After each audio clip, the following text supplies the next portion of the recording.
Welcome to Series 5 of the Lawyers Coach podcast. My name is Claire Rayson, and each episode of this podcast will feature myself or Oliver Hansard, both of us coaches and former lawyers, trying to find out what makes lawyers tick.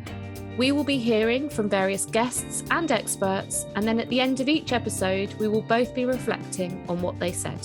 The Lawyers Coach podcast is brought to you by Client Talk and Hansard Coaching.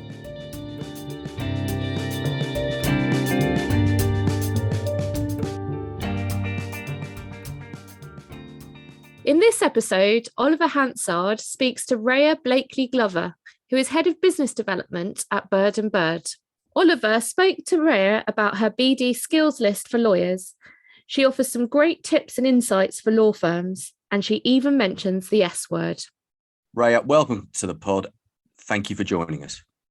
Thank you so much, Ollie. I'm really excited to be here. So let's start with the question we love to ask all our guests, which is, why on earth did you get involved in the legal industry in the first place?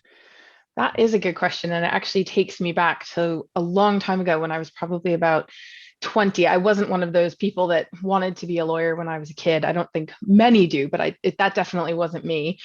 And my parents actually adopted my little brother. And at the time, they had quite a difficult time with the lawyer that they'd hired in a sort of contentious family court proceeding. And I remember thinking, this is a kid's life. This is really important. And this guy won't even call my parents back. And it just completely inspired me. I was a sociology and psychology major, so I didn't really have a clear plan. And just that experience inspired me to go to law school. I wanted to work sort of in juvenile justice. And like many, many things, as I actually went through law school, I ended up deciding to be a litigator and pursuing that instead.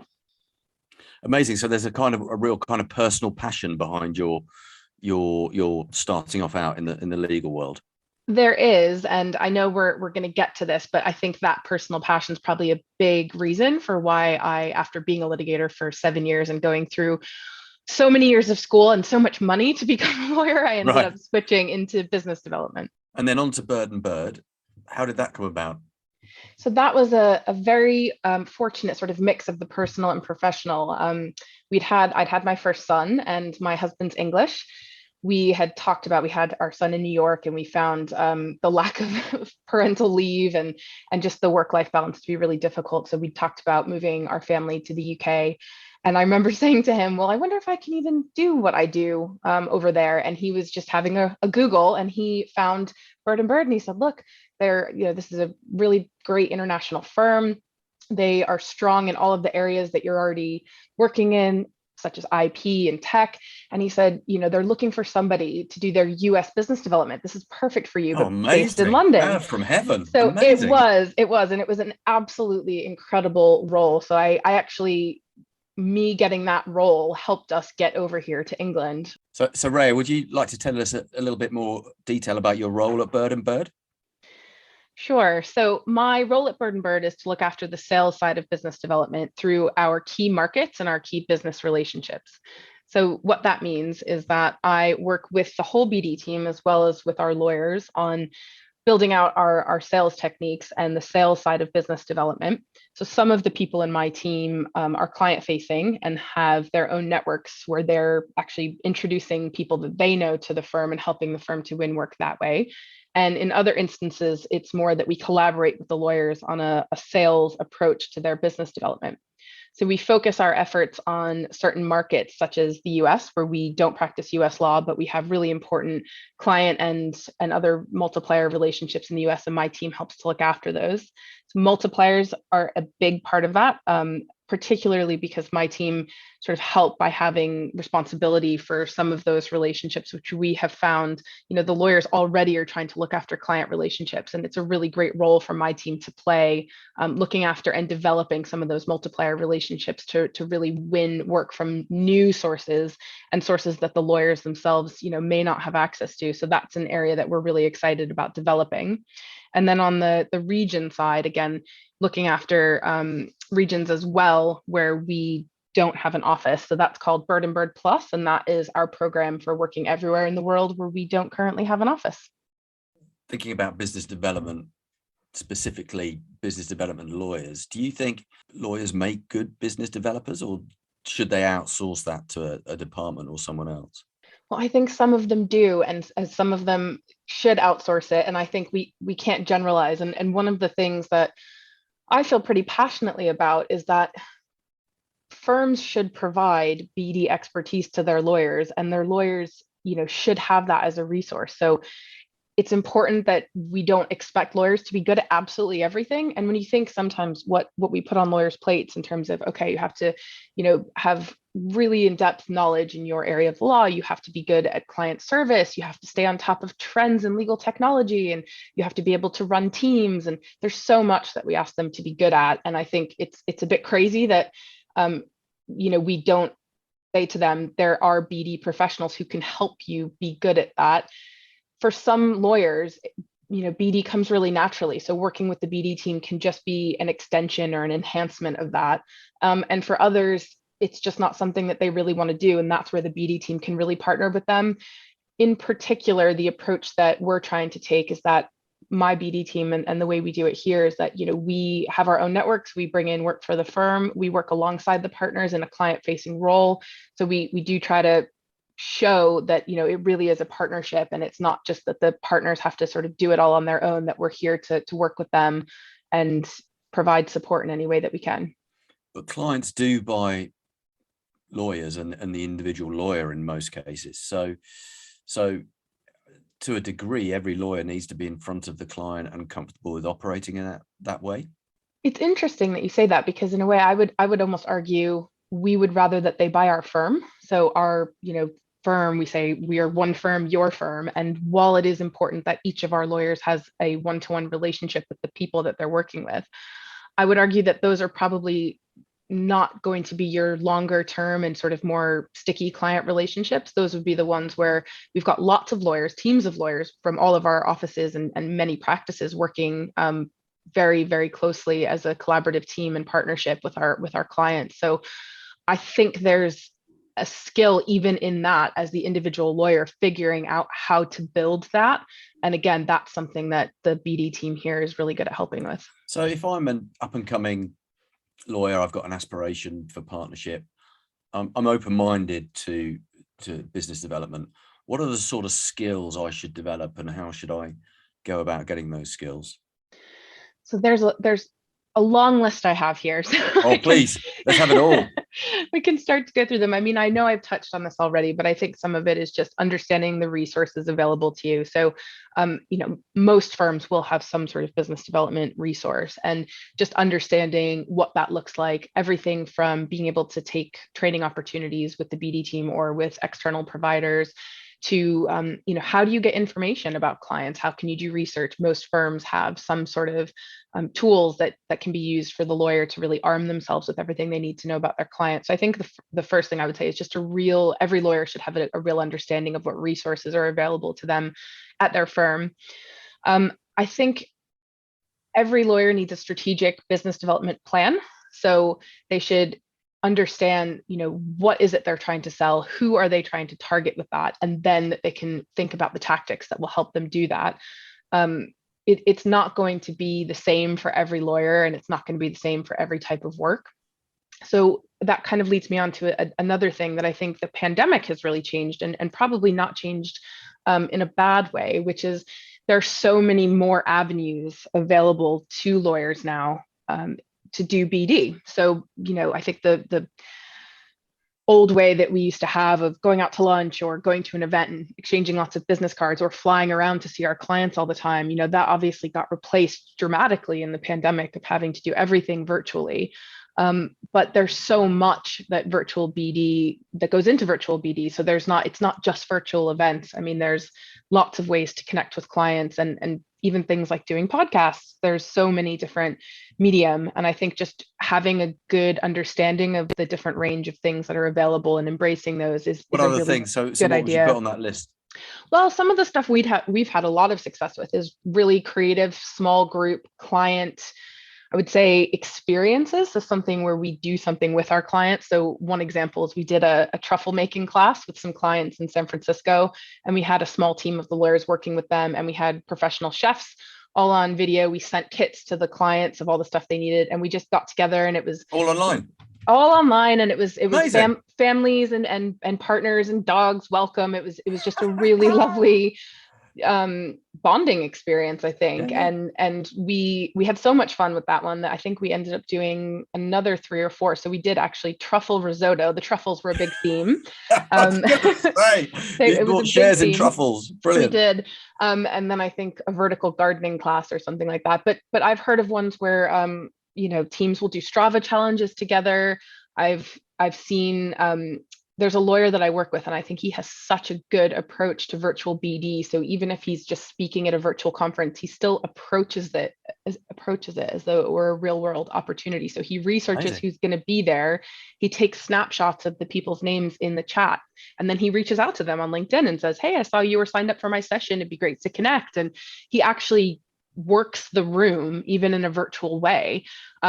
And it's been incredible to see the connections that he's made in a time when other people feel like it's been hard to meet new prospects and develop new client relationships. So I think on that side, like I said, it's just about being creative, because I don't think we're totally going back. I think we will start to see a return to some in person, and we'll definitely see hybrid, but there's a huge focus now on sustainability. And I just think the days where people just fly around for, one meeting here or there, those days are done. And I think um, something that I particularly like about virtual BD is that we can include more diverse teams.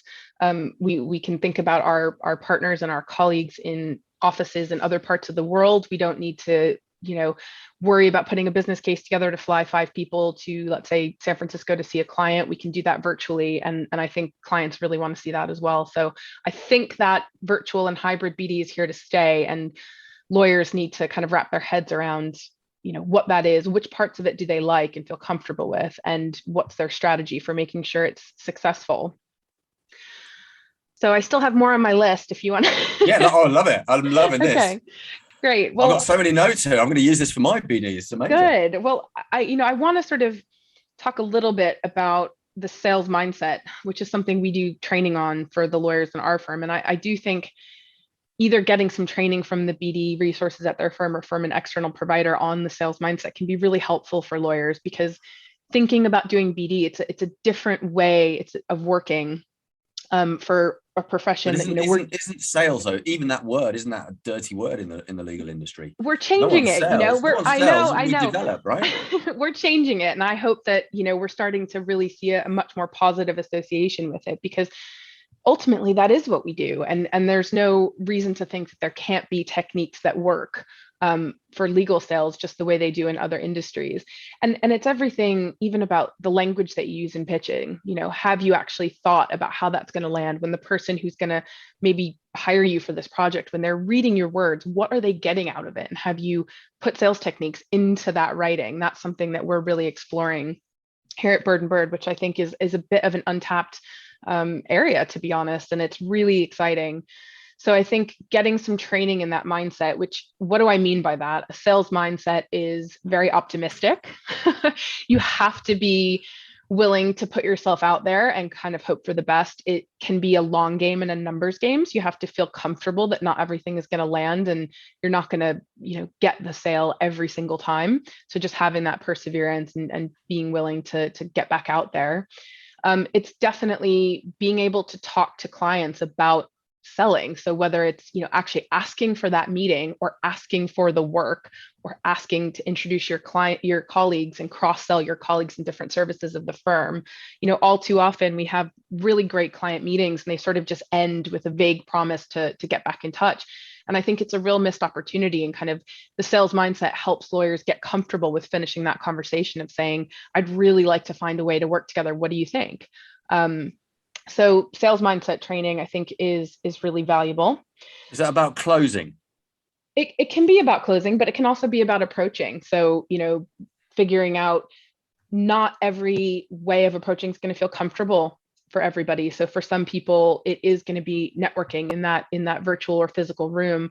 And for others, it's going to be about developing work from people that they already know. And that can be really difficult for people. So for example, when we work with associates and we start talking about business development plans and we say, start working with your connections now, because these are the people that are going to be moving from firms into clients. And you have to get comfortable with saying to them, can we work together? And for a lot of people, that feels a bit funny, but ultimately that's such a strong base for a relationship, because you already have that trust and that, you like each other. So it's a really good place to build on. And I think it's just giving people that confidence that just like you want to win work, your clients, they need help. They want to have lawyers that they can trust and they can build relationships with, and they're going to welcome the approach. It's very rare that someone says, oh, I really wish they hadn't asked me that.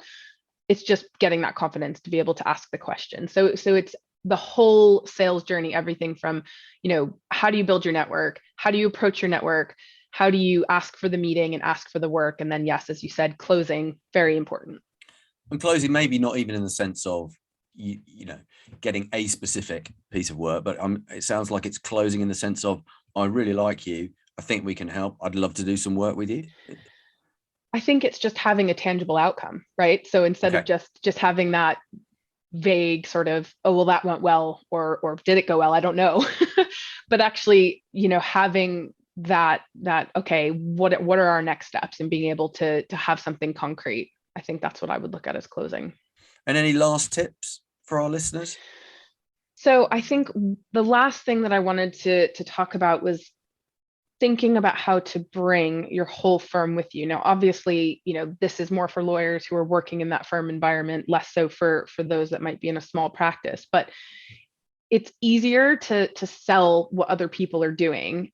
And at the same time, our clients have a range of really big issues they're facing. They're the same issues that our lawyers and our law firms are facing. So things like diversity, equity, and inclusion, ESG, sustainability, how to use legal tech, legal project management. There's so much that's happening. And I think that can be really daunting to sort of be able to go to a client meeting prepared to talk about absolutely all of that.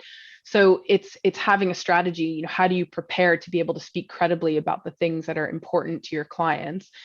Again, a big plug for my team. That's part of the role that we try to fulfill for our lawyers, is being able to go with them to those meetings and bring the rest of the firm with us, and being able to talk credibly about some of those services that we have.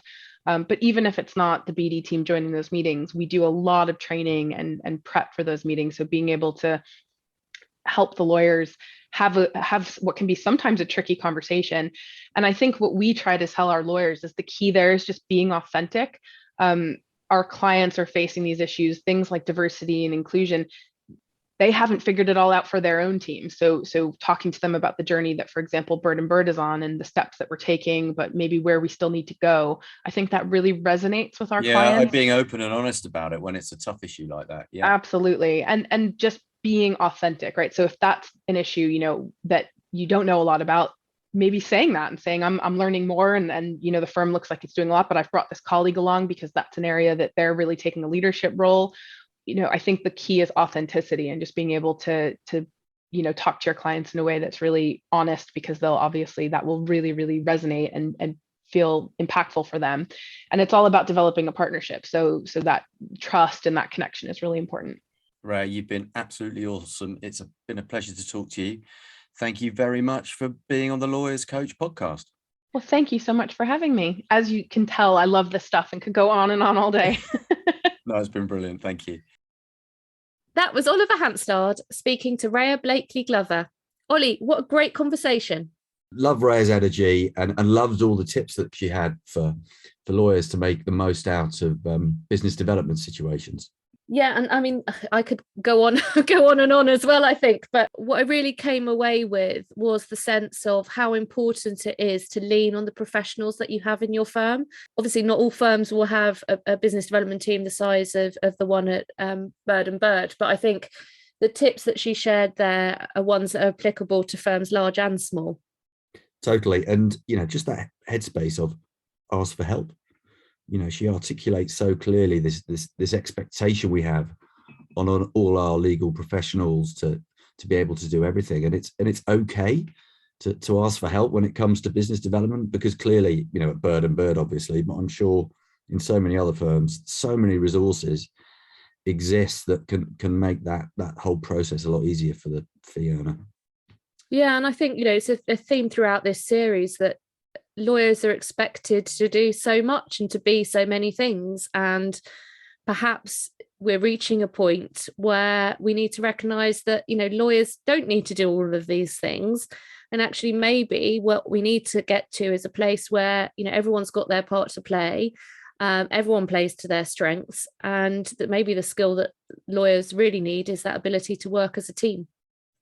Well, there we go. And at the same time, also accept that sometimes they really are selling.